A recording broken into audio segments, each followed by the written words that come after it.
Hey guys, it's Elisa Rose, and I wanted to do a really short live video about canine scent boxes.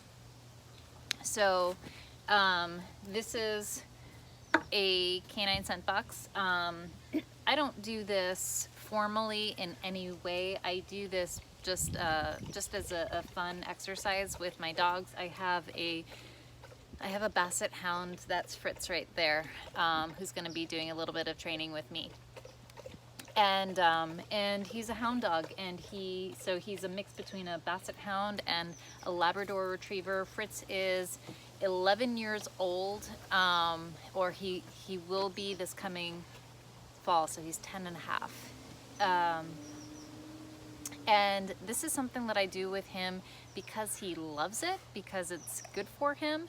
And it's just a really easy way for me to do a short 5-10 minute training session with him that he absolutely loves. So I want to kind of show you what goes into it. A couple of things that I think is really helpful.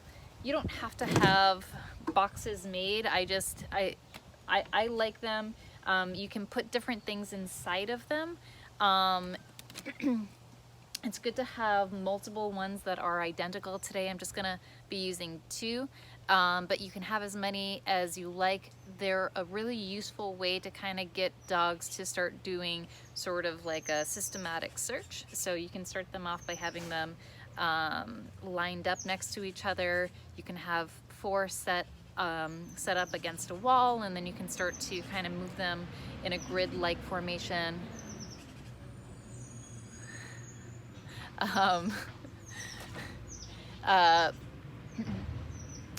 It looks like I just got a message from Pakistan. You can move them into kind of like a grid-like formation to get dogs doing sort of a more systematic search. And then I guess ultimately, if you're doing this more formally than I am, the goal is to move away from boxes and then start just doing area searches in a room. You can also do this by doing lots of different areas. But anyway, this is how you would get your dog to start thinking about using their nose, scenting for things. So what I'm gonna do is I'm just going to set the boxes out.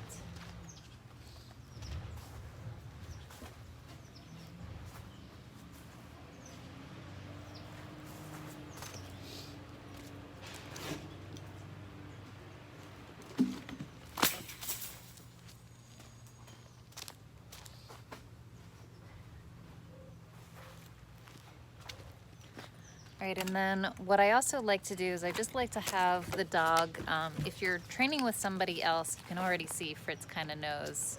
He's anticipating that there might be some good stuff.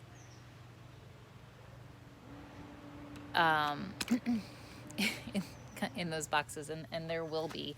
So that's the idea, is that we're using food, or if your dog likes toys, you can use toys. This is a ball and a string. You can use a combination of the two. And what I am going to do is I'm going to have Fritz stationing on a platform over here. So if you can see the platform.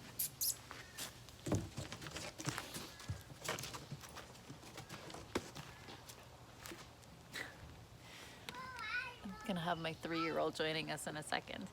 And this is my dog Beatrix. And Peyton, do you want to come here on the camera? Yeah. Do you want to wave hello? Yes. Wave to the camera. Hi. Good.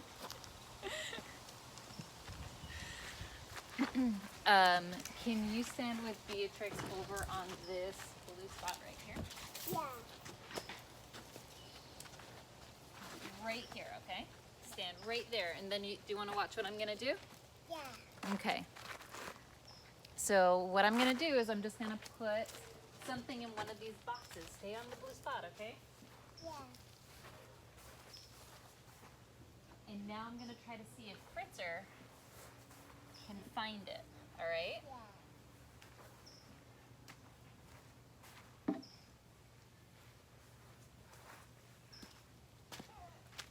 right, so I've walked up to both of the boxes. I've walked up to both of the boxes so that he's not sure which one I actually put the food in. And now I'm going to give him his cue to go and search, just so you guys know it's in the box that's farthest from him. So let's see what he does. Fritz, find the toy. Go find, search.